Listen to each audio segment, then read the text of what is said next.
नमस्कार, मी विशाल गोसावी. आपण बघत आहात प्रबंधभूमी महाराष्ट्र न्यूज. प्रबंधभूमी महाराष्ट्र न्यूजच्या माध्यमातून आपण विविध विधानसभा मतदारसंघामध्ये जाऊन विविध उमेदवारांच्या मुलाखती घेतल्या. परंतु आजची जी कळवण सुरगाणा विधानसभेचे जे उमेदवार आहेत, महायुतीचे उमेदवार आहेत, नितीन पवार साहेब यांची मुलाखत घेताना आपला एक विशेष आनंद होत आहे. कारण की आपण विविध गावात जाऊन कौल घेतले आहेत, विविध मतदारसंघांचा आढावा घेतला. परंतु ज्या वेळेस आपण सुरगाणासारख्या अतिदुर्गम भागामध्ये कौल घ्यायला गेलो आणि त्या लोकांशी संवाद साधला, त्यावेळेस हे नितीन पवार हे व्यक्तिमत्व काय आहे हे आपल्याला जाणून घेणं महत्त्वाचं वाटलं. त्यामुळे आम्ही नक्कीच नितीन भाऊ आपल्याला विनंती केली होती की या ठिकाणी आम्हाला मुलाखतीला वेळ द्या. ज्या समस्या आम्ही आदिवासी पट्ट्यामध्ये बघितलेल्या आहेत, कळवण असेल, सुरगाणा असेल, या तालुक्यामध्ये बघितल्या आहेत, त्या समस्यांची आपल्यासोबत चर्चा करता येईल आणि आपलं येणारं पुढील काही विजन असेल ते विजन नक्कीच आपल्या माध्यमातून आमच्या प्रेक्षकांपर्यंत पोहोचवता येईल.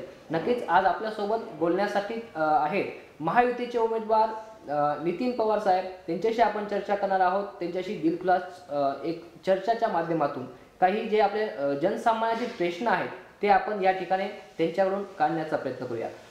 नितीन भाऊ, प्रबंधभूमी नमस्कार.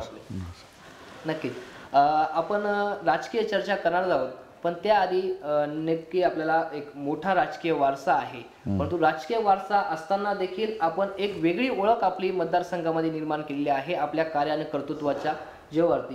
काय सांगता येईल आपली शैक्षणिक किंवा प्राथमिक माहिती देताना काय सांगता येईल? माझं शैक्षणिक, मी ग्रॅज्युएट आहे, BA पर्यंत माझं शिक्षण नाशिकला झालं आहे. पॉलिटिक्स हा माझा महत्त्वाचा सब्जेक्ट होता आणि 98 साली मी प्रथम राजकारणात आलो आदिवासी विकास महामंडळाच्या माध्यमातून.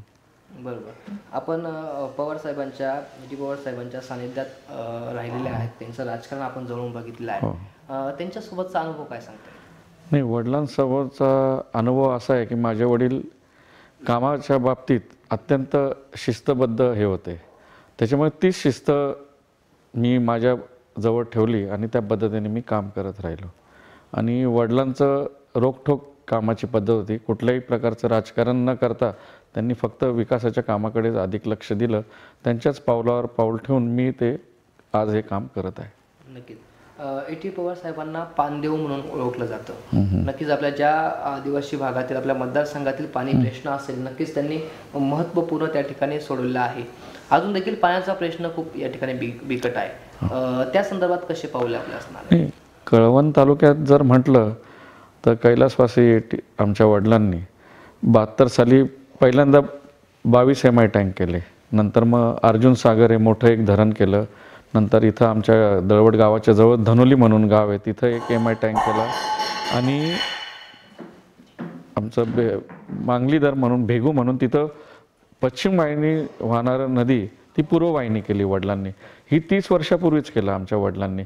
असं कोणीच इतर कोणी केलं नाही. तर काही भाग कळवण तालुक्यात आहे असा की जिथं पाण्याची अडचण आहे. जसं आमच्या इथं देवळी कराड, वडाळा, मेदर म्हणजे आमदर, लिंगामा हा एक पॉकेट आहे. तसंच ते आमचं नरूळ, कनेरवाडी, वडाळा, मेदर तो एक पॉकेट आहे. नंतर इथं मळगाव म्हणून आमचं एक 2 गाव 22 पाडे आहेत. तिथं टंचाईचा काही भाग आहे. विशेष करून आता भविष्यात आम्हाला तिथेही प्रयत्न करायचा आहे. तसंच आमचं गोपाळखडी, बालापूर, ढेकाळे इथेही टंचाईचा भाग आहे. तर काही पॉकेट राहिले आहेत तिथं पाझर तलाव की इतर साईट नसल्यामुळे तिथं एक अडचण आहे. पण निश्चितच भविष्यात तिथं कसं पाणी देता येईल यासाठी आम्ही विशेष प्रयत्न करू. आणि सुरगाणा तालुका तर आपल्याला माहितीच आहे की तिथं 35 वर्ष जे लोकप्रतिनिधी होते त्यांनी काही विशेष असं काम केलं नाही. नंतर मागच्या पंचवार्षिकला वडील होते, त्यांनी काही प्रमाणात कामं केली. सुरगाण्यात साधारण 1200 मिलीमीटर पाऊस होतो. ते सर्व पाणी अरबी समुद्राला वाहून जातं आणि 1% इरिगेशन असल्यामुळे मोठ्या प्रमाणात लोक पाऊस झाला, भाताचं पीक घेतलं की नंतर ते घाटावर कामाला जातात. तर भविष्यात आपल्याला सुरगाण्यात मोठ्या प्रमाणात इरिगेशनचं काम करायचं आहे. नक्कीच. आता आपण सुरुवातीला ज्यावेळेस मी उल्लेख केला की एक राजकीय वर्ष आपण स्वबळावरती आपण एवढी ओळख निर्माण केली. या ठिकाणी 5 वर्ष आपण या विधानसभामध्ये एक सदस्य म्हणून या ठिकाणी आपण प्रतिनिधित्व पण केलेलं आहे. तर काय सांगेल की हा प्रवास कसा होता आपला? नाही, हा प्रवास म्हणजे वडील साधारण 2017 साली वारल्यानंतर मी जिल्हा परिषदेचा सदस्य होतोच, तेव्हाच मी मनात गाठ घातली होती.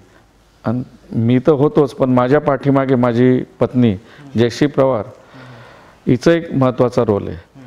आम्ही गाठ याच्यासाठी गाठली की सुरगाणा तालुक्याचा आपल्याला मोठ्या प्रमाणात विकास करायचा, कारण की ती जिल्हा परिषद अध्यक्ष असताना मोठ्या प्रमाणात सुरगाण्यातले लोक आमच्याकडे यायचे जिल्हा परिषद. तेव्हा मी सदस्य होतो, तेव्हा आम्हाला जाणवलं की सुरगाणा तालुक्यात मोठ्या प्रमाणात अनुशेष बाकी आहे विकासाचा.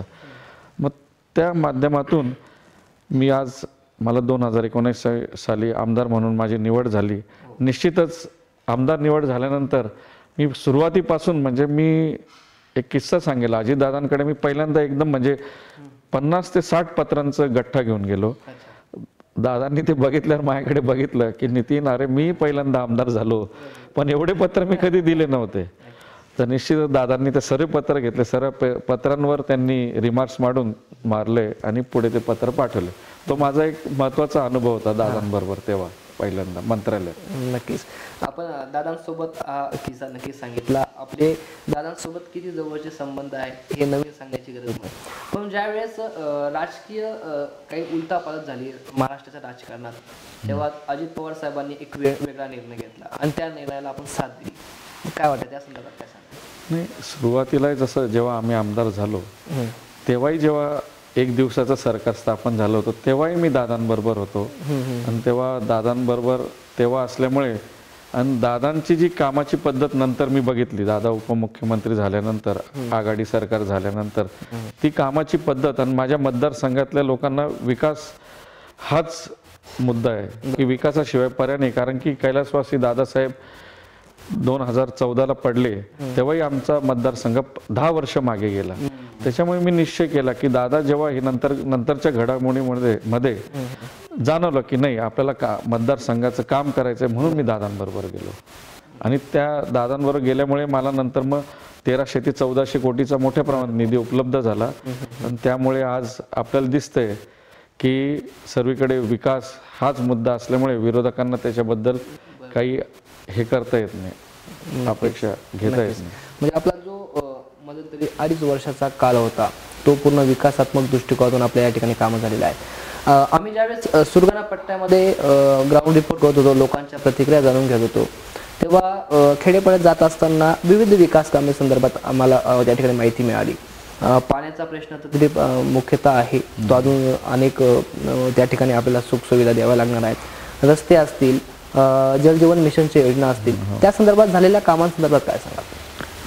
आता सुरगाणात विकास करताना एकंदरीत कारण की 35 वर्ष त्यांनी काही न केल्यामुळे आणि लोकांची जी माझ्याकडे बघण्याचा दृष्टिकोन होता की कैलासवासी एटी पवार साहेबांचे चिरंजीव असं हे आपलं काम 100% करतील, त्यांनी जो विश्वास माझ्या दाखवला, मी त्या दडपणामुळे मी काम करू शकलो.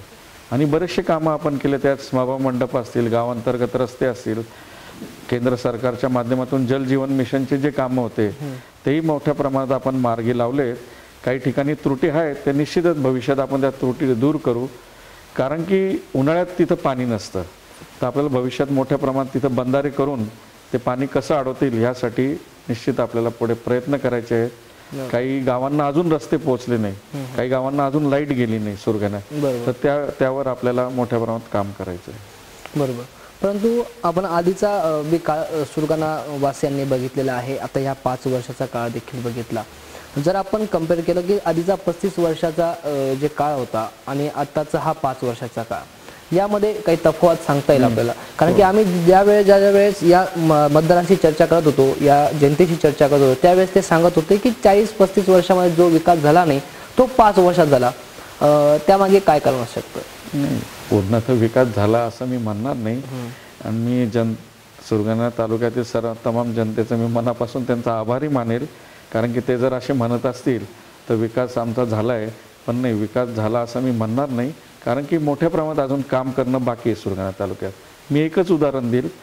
सुरगाणा तालुक्यात शहर आहे, तिथं आठवड्याचा जो काही बाजार भरतो तिथं महिलांसाठी हे नव्हती, काय म्हणता, शौचालय म्हणा किंवा त्यांना जे आपल्या भाषेत म्हणू किंवा मुतारी नव्हती, म्हणजे 40 वर्ष त्या शहरात मुतारी पण नव्हती, महिलांची मोठ्या प्रमाणात अडचण होती, ते मी आमदार निधीतून बांधून दिलं. बरोबर. म्हणजे 40 वर्षात जे करायला पाहिलं होतं त्यांनी केलं नाही. बरोबर. म्हणजे याच्यावरून तुम्हाला लक्षात येईल की सुरगाणा तालुका किती मागास आहे. बरोबर. आता आपण आपला कळवण आणि सुरगाणा हे 2 तालुके मिळून आपला मतदारसंघ तयार झालेला आहे. पण मुख्यतः आपण बघितलं तर कळवण तालुका आणि सुरगाणा तालुका यामध्ये सर्वात बाबतीत तफावत या ठिकाणी बघावयास मिळते. त्यामुळे आपण कळवणमध्ये जर काम करत असतो त्या व्यतिरिक्त सुरगाणामध्ये आपल्याला वेगळ्या पद्धतीने काम करावं लागतं. दोघी तालुक्यांची सांगड आपण कशी घातली विकासाच्या दृष्टिकोनातून? विकासाची सांगड म्हणता येईल तर, कारण की इथं जे काही काम झालंय कळवण तालुक्यात वडिलांनी जे केलं त्याच्यामुळे ते उभं राहिलंय. आणि काही प्रमाणात वडिलांनी तिथेही कामं केले होते. तर सांगड घालताना एक निश्चित आहे की सुरगाणा तालुका हा दुर्गम भाग आहे, वाड्या पाड्या वस्त्या मोठ्या प्रमाणात असल्यामुळे सांगड घालणं करताना कामाचे हे करताना निश्चितच थोडीफार अडचणी आम्हाला येतात. आणि तिथं जरा पार्टी स्पिरिट मोठ्या प्रमाणात असल्यामुळे काही विकास कामांना मोठ्या प्रमाणात अडथळे पण येतात. पण आता निश्चितच आता लोकांमध्ये मोठ्या प्रमाणात परिवर्तन झालंय. त्यांना काम पाहिजे, विकास पाहिजे, कारण की मोठ्या प्रमाणात निसर्गमय तालुका असल्यामुळे तिथं पर्यटनही मोठ्या प्रमाणात करणं शक्य आहे. त्यासाठी आम्ही विशेष प्रयत्न करतोय. नक्कीच. आपण जो बोलला की विकासात्मक दृष्टिकोनातून आपल्याला काम करण्यास काही अडचणी येत आहेत. आम्ही देखील काही ठिकाणी बघितलं असेल की ह्या ठिकाणी आमचं काम मंजूर होतं पण ते झालंच नाही किंवा काही प्रॉब्लेम आला, अजून प्रलंबित आहे. नेमकी तो मुद्दा आपण काय म्हणला? आता मी 2च उदाहरण देईल. आता अलगुण ग्रामपंचायतीमध्ये तोरण डोंगरी म्हणून गाव आहे. तिथं मी 4 वर्षापूर्वी सभा मंडप दिला होता. तो बांधूच दिला नाही तिथल्या लोकप्रतिनिधींनी. का बांधू दिला नाही मलाही माहित नाही. तसंच पळसरमध्ये वांगण सू म्हणून एक गाव आहे, तिथे एक मोठी साईट आहे, त्याला पाणी उपलब्धतेचं प्रमाणपत्र पण आहे. तिथं मी एकदा सहज गेलो होतो. एका व्यक्तीचं निधन झालं होतं, मोठ्या प्रमाणात सर्व लोक होते. मी त्यांना म्हटलं की आपण हे धरण बांधू, तुम्ही चला आपण मान्य अजितदादांना भेटू, कारण की 30-40 कोटीचं धरण बांधण्यासाठी जर शिष्टमंडळ गेलं तर थोडा वरिष्ठांवरती जरा दबाव पडतो. पण ती मंडळी काही आली नाही. मग नंतर मी त्यांना भेटलो, त्यांनी सांगितलं की आमच्या मागच्या लोकांनी सांगितलं की तुम्ही काही जाऊ नका, ते धरण मी करून दिलं. आता 5 वर्ष झाले ते धरण काही मलाही करू दिलं नाही, त्यांनी केलं नाही. ही एक मोठी शोकांतिका आहे. काही प्रमाणात आहेत, बाकीच्या त्यांच्याही लोकांना विकास पाहिलाय. जिथं मला मागच्या 2019ला मतं मिळाली नाही, मी त्या पंचायतींनाही कामं दिले. मी असं काही बघितलं नाही. निवडणूक ही 2 दिवसाची असते, कारण की नंतर मग समाजासाठी आपण काम करायचं असतं. पण सुरगाण्यातली परिस्थिती जरा थोडी वेगळी आहे. तिथं अजूनही तिथं जरा लोक जरा थोडे दडपणशाहीमध्ये आहेत काही प्रमाणात. त्या भविष्यात आपल्याला तो निश्चित दडपणशाही कशी थांबवता येईल यासाठी आपल्याला प्रयत्न करायचे. नक्कीच. परंतु आपण आज लोकशाहीमध्ये आपलं देश आहे तो लोकशाहीच्या माध्यमातून चालतो आहे. डॉक्टर बाबासाहेब आंबेडकरांनी एक संविधान आपल्याला एक वरदान दिलेलं आहे, त्या संविधानानुसार आपण पुढे वाटचाल करतोय. परंतु या लोकशाहीची गळचेपी ह्या गोष्टींमुळे होतं आपल्याला असं वाटतं? हो, निश्चितच गळचेपी होते, आजही होते. कारण की आता आम्ही कालच एक आळीवपाडा म्हणून एक गाव आहे, तिथं मी भेट दिली माझ्या कालच दौऱ्यानिमित्त. ते म्हणे भाऊ आम्ही आमच्यावर दडपण येते. म्हटलं काय दडपण? नाही म्हणे तुम्ही आम्हाला मतं नाही दिलं, तुमची पाईपलाईनच तोडून टाकू. असं म्हणजे सामान्य गरीब जनतेला असं वेड्यात काढणं हे चुकीचं आहे. लोकशाहीमध्ये असं करणं हे घातक आहे. कारण की असं करू नये असं मी हे तुमच्या माध्यमातून त्यांना सांगतो की असं काही लोकांवर दडपण टाकू नका. ही लोकशाही आहे आणि मतदान हे काही गुपित असतं, त्याच्यामुळे तुम्ही लोकांना दडपण नका टाकू. फ्री अँड फेअर इलेक्शन होऊ द्या, अशी माझी त्यांनाही समोरच्यांना विनंती राहील. नक्कीच. आम्ही देखील प्रबंधभूमीच्या वतीने एक आव्हान करतो. आम्ही विविध मतदारसंघामध्ये जातो, आढावा घेतो, परंतु ज्यावेळेस ह्या गोष्टी आपल्या सुरगाणा कळवण मतदारसंघामध्ये ऐकल्यानंतर वेगळंच एक चित्र आहे.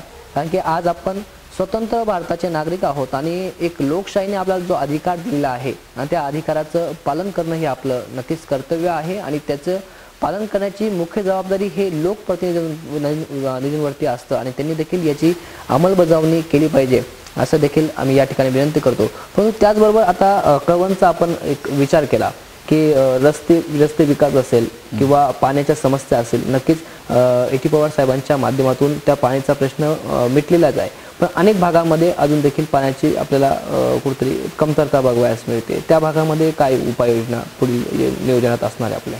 नाही, पुढील भागात काही भागांचे मी मागे आपल्याला बोललो, गावांची नावं घेतली. आता गोपाळखडी म्हणता येईल, ढेकाळं, बालापूर, इथं आम्हाला भविष्यात चनकापूरमधनं पाणी लिफ्ट करून त्यांना कसं पाईपलाईनद्वारे शेतीसाठी देता येईल.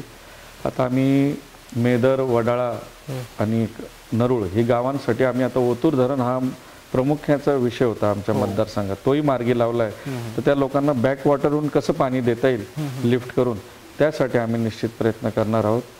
आणि भविष्यात आमचे देवळी कराड, आमदर, लिंगामा इथे गिरणा नदीवरती मोठे कसे बॅरेजेस करून थोडे मोठे त्याचं पाणी अडवता येईल यासाठी निश्चित आम्ही प्रयत्न करू. नक्कीच. त्याचबरोबर शेतकरी बांधवांच्या विविध समस्या आपल्या मतदारसंघामध्ये आहे, त्या सोडवण्यासाठी येणाऱ्या काळामध्ये कशा उपाययोजना होतील आपल्या सरकारकडून? नाही, निश्चितच आमच्याकडे आता सध्या प्रमुख पीक हे कांदा आहे. बरोबर. कांदा पीक असल्याने मागच्या काळात तुम्ही बघितलं लोकसभेच्या दरम्यान जे काही निर्यात बंदी होती, तेव्हा अजितदादा जेव्हा आले त्यांनी तेव्हा सांगितलं की ह्या कांद्याच्या ह्या गोंधळामुळे आमचं वाटोळं झालं, आमचे 5-6 लोकसभा मतदारसंघात आम्हाला फटका बसला. मग आम्ही सर्व, मी असेल, कोकाटे साहेब असतील, दिलीप काका बनकर असतील, आम्ही अजितदादांना वेळोवेळी भेटून ही निर्यात बंदी कशी उठवता येईल आणि निर्यात शुल्क कसं कमी करता येईल यासाठी प्रयत्न करण्यासाठी मग दादांनी माननीय अमित शाह यांना भेटून ती विनंती त्यांनी केली होती. आणि आता निर्यात बंदी तर उठवलीच आहे आणि निर्यात शुल्कही कमी केलंय. पहिल्यांदा इतिहासात गेल्या आता एवढा 3-4 महिन्यापासून कांद्याला दर चांगला टिकून आहे. नाही तर कांद्याचा दर 1-2 महिनेच चांगला असतो, पण आता निश्चितच आता दर चांगला आहे, त्याच्यामुळे शेतकरी समाधानी आहे.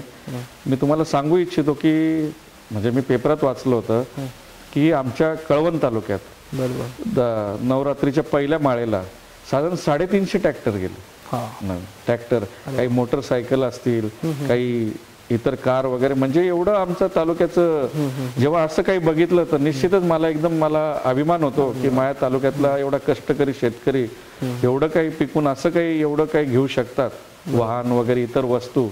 तसंच मला असं वाटतं की भविष्यात आपल्याला असं सुरगाण्यात कसं होईल असा विकास, की आमचे लोक चांगलं सुखी कसे राहतील, समाधानी कसे राहतील, यासाठी आता भविष्यात सुरगाण्याकडे विशेष लक्ष द्यायचं.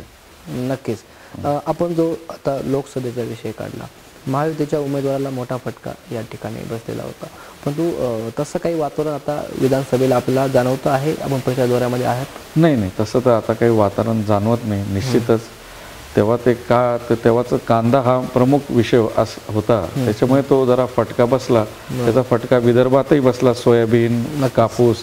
त्याच्यामुळे ह्या वेळेस कांद्याला दर चांगला असल्यामुळे निश्चितच आम्ही सर्व उमेदवार जरा सुखी समाधानी आहोत की आता तो विषय नसल्यामुळे निश्चित त्याचा काही फटका बसणार नाही असं मला निश्चितच हे मी धरून चालतो. नक्कीच. आपण जर बघितलं असेल गेल्या 2.5 वर्षामध्ये विविध योजना या महायुती सरकारने राबवल्या. आता प्रामुख्याने योजना म्हणजे लाडकी बहीण योजना आपण म्हणू.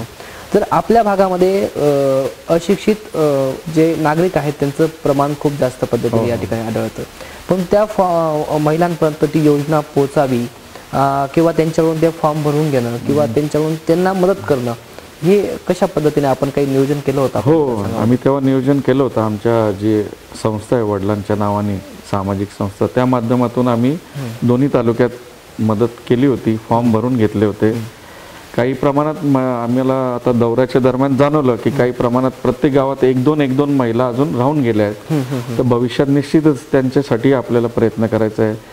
पण जेव्हा तुम्ही म्हणतात की अशिक्षित महिला, मला सुरगाण्यात तर इतकं जाणवलं की त्यांना 1500 रुपये म्हणजे जसे काही 15,000 दिले असं वाटलं. कारण की पैसे अशा वेळेत मिळाले त्या महिलांना की पावसाळ्यात अक्षरशः सुरगाणा तालुक्यातील जनतेकडे पैसे नसतात उपलब्ध, कारण की ते घाटावरती काम करून येतात. आल्यानंतर पावसाळ्यात त्यांच्याकडे पैसे नसतात, तर त्यांना वेळेवर जे काही 7,500 रुपये मिळाले तर त्यात ते इतके समाधानी आहे. मी आता दौरा करताना म्हणजे अजूनही आता भाऊबीज संपली तरी माझ्या भगिनी माझ्या ओवाळणी करतात मला, म्हणजे ते अक्षरशः माझं जसं काही देवाचे जसे पाय पडतात. मग मी नाही त्यांना सांगतो पण ते ऐकतच नाही भगिनी. म्हणजे जे काही 1500 रुपये दिले सरकारने, निश्चितच त्या समाधी. मी 1-2 उदाहरण देईल. बाऱ्याकडे मी गेलो होतो, तिथं मला एक भगिनी भेटली, तिने 7,000 मिळाले तर त्यात 3,000 ती व्यवसाय करते. ती भाजीपाला पाव विकून राहिली. एक महिला भेटली तर तिने मोटर घेतली शेतीसाठी 7,500ची.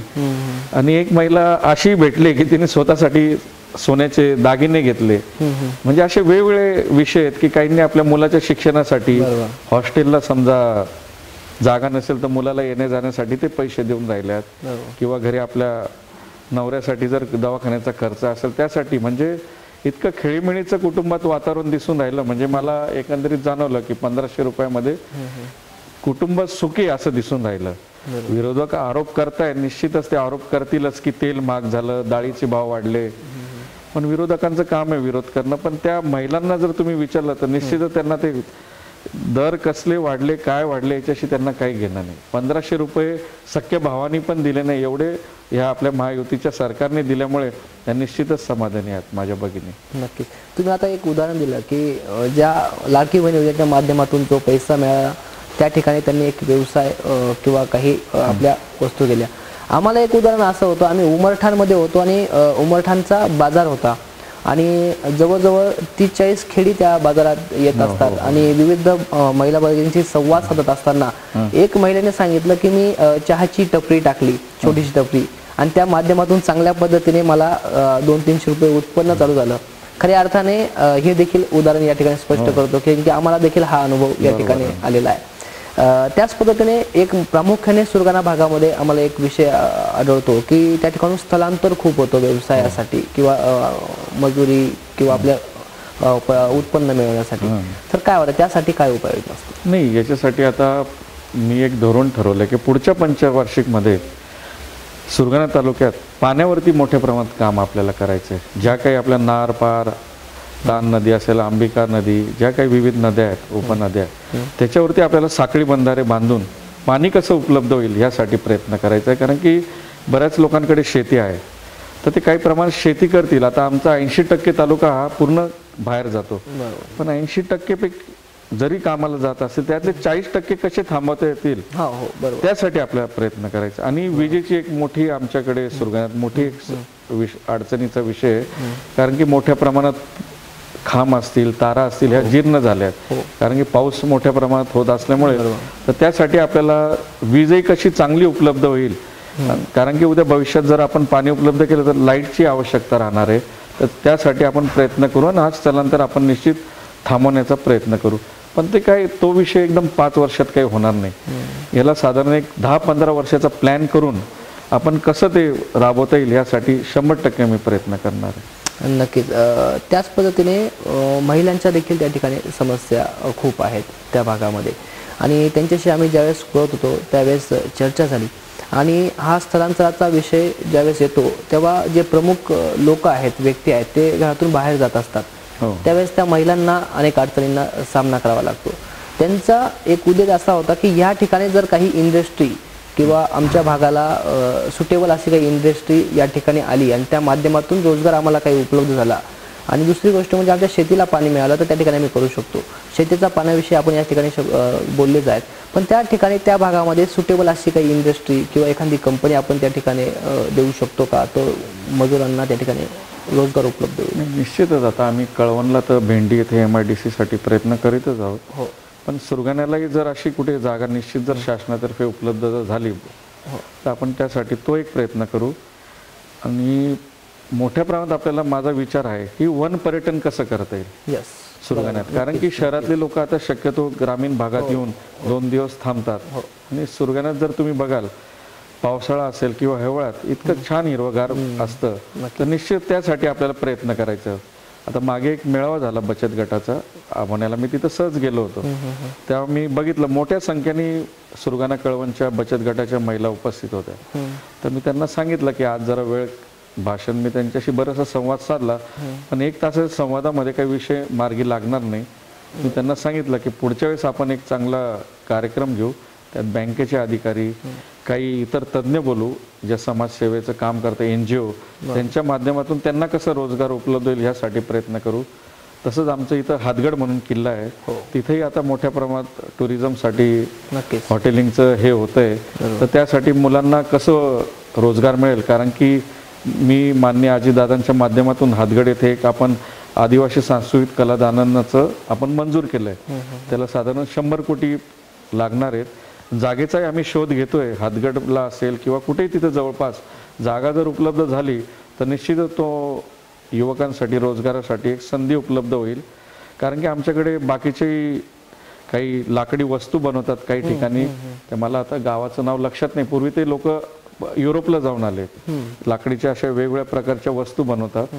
त्यासाठी आपल्याला करण्याचा आपण निश्चित प्रयत्न करू.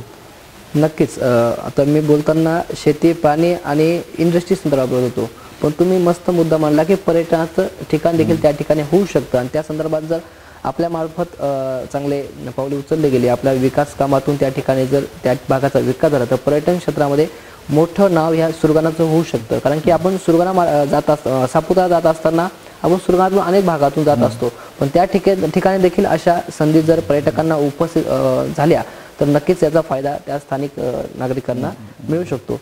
त्याचबरोबर एक प्रामुख्याने विषय येतो तो वन जमिनी संदर्भात. अनेक बांधवांना वन जमिनी दिल्या गेलेल्या आहेत, ते आता कसत आहेत, परंतु विकासाचं विजन सांगताना वन जमिनी या ठिकाणी पुढे केल्या जातात. त्या संदर्भात काय सांगा? वन जमिनीचा हा विषय असा आहे की आमचे तुम्ही जर बघाल पूर्ण महाराष्ट्र किंवा जे काही आदिवासी बहुल राज्य असतील, हो, आता महाराष्ट्रामध्ये एकूण 8% आदिवासी लोकसंख्या आहे. म्हणजे तुम्ही ठाणे जिल्ह्याचा पश्चिम भाग असेल, नाशिक जिल्हा पश्चिम भाग, धुळे, नंदुरबार किंवा तिकडे गडचिरोली, चंद्रपूर, सर्वीकडे त्यांच्या वडीलपार्जित जमिनी ह्या वन जमिनीतच लोक कसत आहेत. बरोबर. आणि ते आजच नाही, ब्रिटिश काळापासून कसत आहेत. तर तेव्हापासून कसत असलेल्या ह्या जमिनी लोक आजही कसत आहेत. ती कोणी त्यांच्याकडनं घेतल्या नाही, त्या जमिनी काढूनही घेतल्या नाही. तर जेव्हा मागे केंद्रात जेव्हा सरकार आलं, आपलं आघाडी सरकार, तर तेव्हा असं धोरण ठरलं की हे लोक कसत आहे जमीन, तर यांना आपण जमीन उपलब्ध करून द्यावी. जमिनी उपलब्ध करून देण्यासाठी मग सरकारने 2005 साली कायदा आणला किंवा त्यांना जमीन हस्तांतरित करावा. जे कसं असेल, ज्यांच्यावर गुन्हा दाखल झाला असेल वन विभागाकडनं. आता बऱ्याच लोकांना त्या जमिनी पट्टे मिळालेत, पण त्यात असं झालं की मी समजा असं उदाहरण दिलं तर मी 5 एकर जमीन कसत असेल तर पण मला जमीन कमी मिळाली, त्या ज्या गुन्हा दाखल केल्याप्रमाणे वन विभागाने, तर ती अधिक मिळाली पाहिजे. त्यांनी जी कसत आहे तेवढी तरी मिळाली पाहिजे. आणि सुरगाण्यात का तो विषय की विकासाचा मुद्दा त्यांनी कधीच केला नाही, आणि केला तर फक्त वन जमिनीचा आता करून राहिले. जर त्यांनी आंदोलनही त्यांनी केले, आंदोलन जर केले, पण तो केंद्र सरकारने कायदा हा पास केला ना, आणि केंद्रात कुठे त्यांचं सरकार नव्हतं आणि राज्यातही सरकार नव्हतं. तर कायदा 2005 साली पास केल्यानंतर राज्य सरकारने मग तो अंमलात आणला आणि त्याच्यावर काम झालं. पण जेव्हा जेव्हा आता मागच्या वर्षी 2023 मध्ये फेब्रुवारी का मार्च मध्ये त्यांनी आंदोलन केलं की इतर सदरमध्ये जे काही सर्वांची नावं आहे एका गावात, त्यात तेव्हाही त्यांनी सांगितलं की आम्ही स्वतंत्र 7/12 करून देऊ. यासाठी यांनी मला वाटतं किती मोर्चे काढले असेल त्यांनाच माहिती, पण कुठे अजून 7/12 स्वतंत्र झाला नाही. पण निश्चितच मी आपल्या माध्यमातून मी आश्वासित करू इच्छितो सुरगाणा तालुक्यातील वन प्लॉट धारकांना की निश्चितच पुढे हे सर्व आमच्या वनपट्टे स्वतंत्र 7/12 कसे होतील यासाठी आम्ही आता पुढील काळात निश्चित 100% प्रयत्न करू आणि 7/12 कसे स्वतंत्र होतील यासाठी प्रयत्न करू. नक्कीच. ज्या खऱ्या अर्थाने जे बांधवती जमीन आता कसत आहेत त्यांच्या नावावरती जमीन ती होत असेल किंवा 7/12 स्वतंत्र होत असतील तर नक्कीच या जनता नक्कीच या ठिकाणी आपल्याला साथ दिल्याशिवाय राहणार नाही. त्याच पद्धतीने पैसा भरती संदर्भात एक महत्त्वाचा आंदोलनाचा विषय होता मागे, मोठ्या प्रमाणात आंदोलन त्या ठिकाणी छेडली गेली. त्या संदर्भात काय सांगा? नाही, गेल्या 1 वर्षापासून पैसा संदर्भात आंदोलनं विविध मार्गातून चालू होती. तेव्हा मान्य झिरवाळ साहेब असतील, आमचे नेते खोसकर साहेब असतील, मी, बाकीचे जेवढे आदिवासी सर्व आमदार त्यासाठी प्रयत्न करत होते. आणि नंतर मग काही मुली आपल्या नाशिकला गोल क्लबला उपोषणाला बसली. तर उपोषणाला बसली त्यात निश्चितच काही लोक ठाणे जिल्ह्यातील हे सुप्रीम कोर्टात गेले की हे करताना आम्ही पण आदिवासी भागात राहतो, तर सर्व आदिवासी समाजाची जागा न भरता काही टक्केवारी प्रमाणे आम्हालाही निश्चित त्यात स्थान देण्यात यावं. तर ती कोर्टात केस चालू असल्यामुळे त्यात काही शासन हस्तक्षेप करू शकलं नव्हतं. नंतर काही कारणास्तव मग विधानसभेच्या निवडणुका जरा जवळ येणार होत्या, त्याच्यामुळे यांनी एक असं आंदोलन छेडलं की आता आंदोलन करायचं आणि सर्वीकडे रास्ता रोको करायचं. रास्ता रोको करत असताना काही ठिकाणी रास्ता बंद केला, काही ठिकाणी पण आंदोलन करत असताना एक विशिष्ट पक्षाचा झेंडा घेऊन आमच्या कळवणला आंदोलन चालू झालं. त्या माजी अध्यक्ष जयश्री पवार या जात असताना त्यांनी सांगितलं, तू हा पेसा जे काय आंदोलन आहे हा काही विशिष्ट पक्षाचा नाही, हा पूर्ण समाजाचा आहे. नक्कीच सर्व आदिवासी समाजाचे आमदार असतील, माजी लोकप्रतिनिधी, सर्वांना विश्वासात घेऊन आपण हे आंदोलन केलं पाहिजे. त्या आंदोलनानंतर सर्वीकडनं झेंडे गायब झाले विशिष्ट पक्षाचे. मग नंतर हे आंदोलन चालू असताना मग यांनी आमरण उपोषणाचं, त्या मुलांबरोबर आमरण उपोषण करावं. मग ते आमरण उपोषणाला बसले. नंतर ते नाशिकला चालू असताना मग त्यात ठरलं की सर्वांनी आपण आदिवासी विकास खात्याच्या कार्यालयावरती एक मोर्चा न्यायचा. त्यासाठी असं कोणीच पक्षभेद न बघता सर्वांनी आंदोलनामध्ये सहभाग घेतला.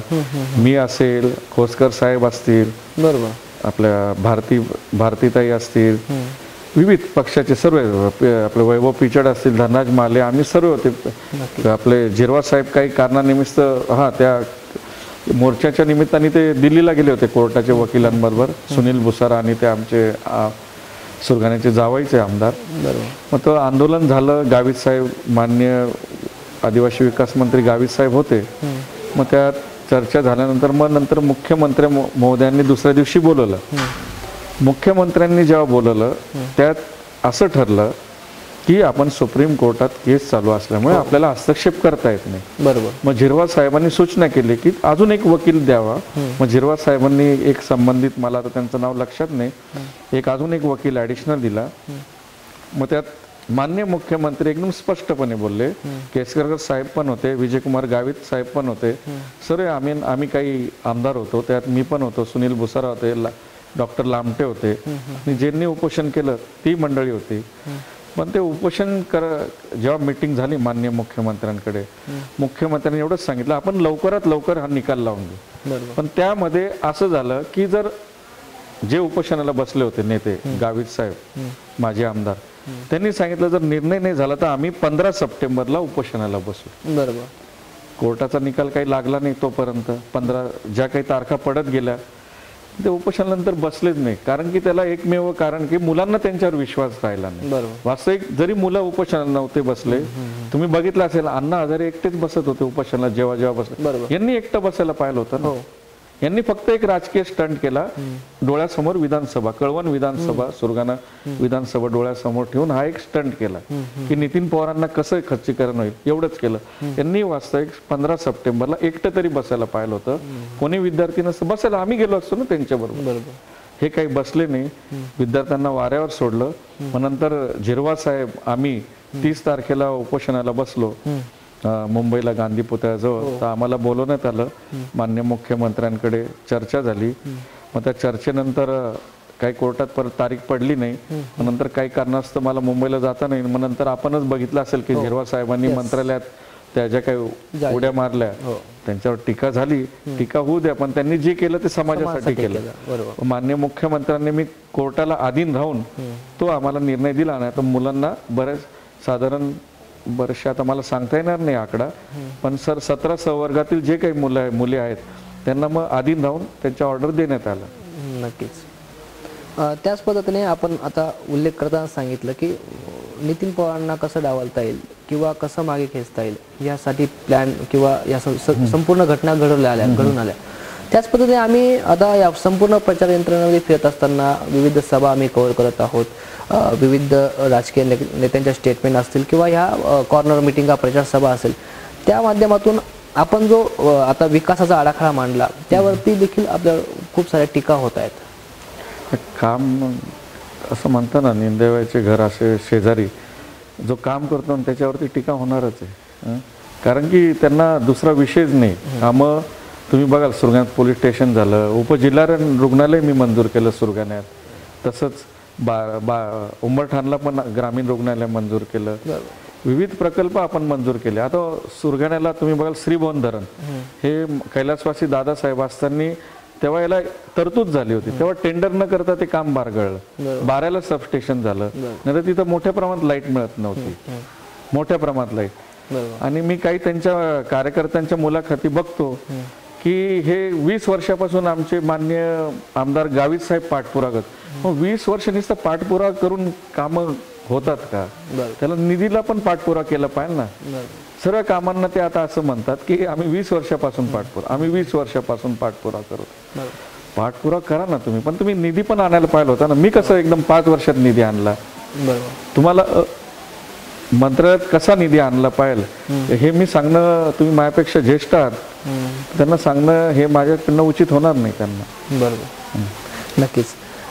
येणाऱ्या 5 वर्षाचं व्हिजन काय असणार आहे? कोणते मुद्दे आपल्याला? नाही, येणाऱ्या 5 वर्षाचं माझं व्हिजन सुरगाणा तालुक्यापुरता मी तुम्हाला मागेही बोललो, विजेवरती मोठ्या प्रमाणात काम करायचं. अजून बऱ्याचशा वाड्या वस्त्यांना लाईट नाही, तारा कशा बदलता येईल. आणि माझ्या कळवणमधून आम्ही एक 132चं सबस्टेशन आम्ही करतोय. तिथून मग सुरगाण्याला जे बोरगावला एक सबस्टेशन आहे, उंबरठाणला सबस्टेशन आहे, तिथं आपल्याला लाईट द्यायची. कारण की आजही लाईट तिथं व्यवस्थित मिळत नाही. तर इथून तिथं लाईट दिल्यानंतर निश्चितच ह्या 2 निम्मा भाग कव्हर होईल. आणि उंबरठाण आपलं बारे जो परिसरला जो सबस्टेशन आहे तिथं आपण ननाशिवून लाईट घेऊ. म्हणून त्या तालुक्यात तेव्हा लाईट उपलब्ध होईल. आणि भविष्यात एक दुमी धरण आहे, ते आपल्याला भविष्यात मोठा प्रोजेक्ट आहे. त्याला फॉरेस्टची मोठी अडचण आहे, तो एक प्रकल्प आहे. नंतर मग हे जसं मी मागे तुम्हाला थोड्यापूर्वी बोललो की वांगणसू, असे 5-6 प्रकल्प, वांगणसू असेल, सतखाम असेल, सोनगीर असेल, सालबोये, बाळउजर, असे जे 7-8 जे मोठे प्रोजेक्ट आहे, म्हणजे ते एक आपल्याला भविष्यात पाझर तलावाचे मार्गी लावून आणि साखळी बंधारे आपल्याला ते करायचे सुरगाणा तालुक्यात. आणि मजगीचे कामं करायचे. मजगी म्हणजे सपाटीकरण. कारण की 1200 मिलीमीटर पाऊस होतो आणि त्याचे निकष आपल्याला बदलून ते मजगीचे कामं कसे होतील मोठ्या प्रमाणात सुरगाणा तालुक्यात, त्यासाठी आपल्याला प्रयत्न करायचे. आणि एक मोठी समस्या आमच्याकडे सुरगाणा तालुक्यात स्मशानभूमीची फार आहे. बरोबर, राईट. त्यासाठी तर काही काम झालंच नाही. तुम्ही बघाल की मागील 35 वर्षात त्यांनी काही निधी आणलाच नाही. आता मी आमदार जसं झालो तर काही प्रमाणात झाल्या, अजून मोठ्या प्रमाणात आपल्याला स्मशानभूमी करायचे. दशक्रियाविधीचे जे काही होतात त्यासाठी बैठक व्यवस्था करायची. आणि सुरगाणा तालुक्यात स्मशानभूमी ह्या खूप मोठ्या अंतरावर आहेत, 1-2 किलोमीटर. तर त्यासाठी रस्ते करायचे आपल्याला, त्यासाठी आपल्याला विशेष प्रयत्न करायचा आपल्याला. आणि शिक्षणासाठी जिथं आता 10वी पर्यंत शाळा असतील, शासकीय आश्रमशाळा, त्या ज्युनियर कॉलेज कशा होतील ह्यासाठी प्रयत्न करायचं आहे. आणि जिथं 12वी असेल तर प्रयत्न आहे. अजून सिनियर कॉलेज असं कुठे झालेलं नाही आपलं शासनाच्या आदिवासी विकासच्या, त्यासाठी आपल्याला कळवण सुरगाण्यामध्ये सिनियर कॉलेज आपल्याला करण्यासाठी प्रयत्न करायचा आहे. आणि कळवणचा जर विचार केला तर जे काही वडिलांनी तर सर्व काय केलंय, पण अजून बरंचसं बाकी आहे. त्यासाठी आपण निश्चितच कळवण तालुक्यातही काम करणार आहोत. पण विशेष करून आता माझं पुढचं विजन असं की सुरगाणा तालुका कसा माझ्या कळवणच्या बरोबरीने येईल यासाठी निश्चित मी प्रयत्नात राहील, एवढं मी तुम्हाला आश्वासित करतो. नक्कीच. महत्त्वपूर्ण आपण या संपूर्ण मुद्दे मांडले आणि या माध्यमातून नक्कीच जनतेपर्यंत पोहोचेल की आपलं नेमकी विजन काय आहे, विश्वास काय आहे. नक्कीच आपण एक मुद्द्यावरती मुलाखत घ्यायला ठरवली तर पुन्हा दिवसही कमी पडेल, एवढा विकास काम आपण या ठिकाणी उभं केलेलं आहे. पण नक्कीच आम्हाला देखील वेळेचं बंधन आहे. परंतु याआधी एक प्रश्न असा की आपण मागे बोललात की आपल्या सौभाग्यवती ताई जयश्रीताई यांनी या ठिकाणी मोठा पाठबळ आपल्याला दिलेला आहे, आपल्याला कामामध्ये चांगल्या पद्धतीने सहकार्य करत असतात. तर काय वाटतं की आपल्या फॅमिलीवरून कसा सपोर्ट आपल्याला काय सांगायचं? फॅमिलीमध्ये संपूर्ण सपोर्ट आहे. आता ह्या निवडणुकीला माझा मुलगाही सक्रिय आहे म्हणजे. आणि जे काय आहे तिला जे काय अनुभव आलाय पंचायत समितीच्या माध्यमातून, तुम्ही एक बघाल, तुम्ही तुमच्या चॅनलच्या माध्यमातून नाही तर बऱ्याच ठिकाणी आपण बघतो की जेव्हा एखादी महिला निवडून येते तर तिला तिचे पतिराज तिला बाजूला ठेवून स्वतःच पुढे असतात. तर मी माझ्या मिसेसला एकदम पूर्ण स्वातंत्र्य दिले कामाची. ती कुठल्याही अधिकाऱ्यांशी स्वतः फोन करते, कुठेही पत्र देणं राहिलं, काही असलं तर कुठल्याही अडचणीला ती मात करते. तर माझं सर्व भगिनींना एक हे राहील की थोडं सर्व भगिनींनी तिच्या आदर्श घ्यावा. येणाऱ्या त्यांना जर राजकारणात यायचं असेल तर निश्चित त्यांनाही तो त्याचा फायदा होईल. नक्कीच नक्कीच. आपल्या कळवण सुरगाणा मतदारसंघातील जी जनता आहे, मतदार आहेत, त्यांना काय आव्हान कराल? नाही, त्यांना एवढंच आवाहन करेल की सर्व विशेषतः सुरगाणा तालुक्यातील मतदारांना की बाबांनो, लोकशाहीमध्ये निवडणुका आल्या की ते फक्त 2 दिवसाचंच राजकारण असतं, नंतर मग समाजकारण असतं.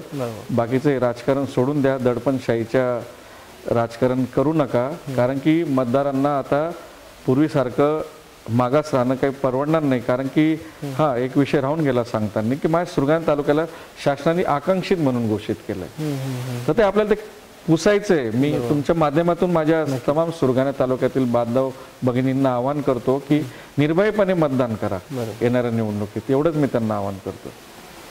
नक्कीच. धन्यवाद भाऊ, आपण वेळ दिला, वेळ काढून आम्हाला वेळ दिला त्याबद्दल आपले आभार व्यक्त करतो.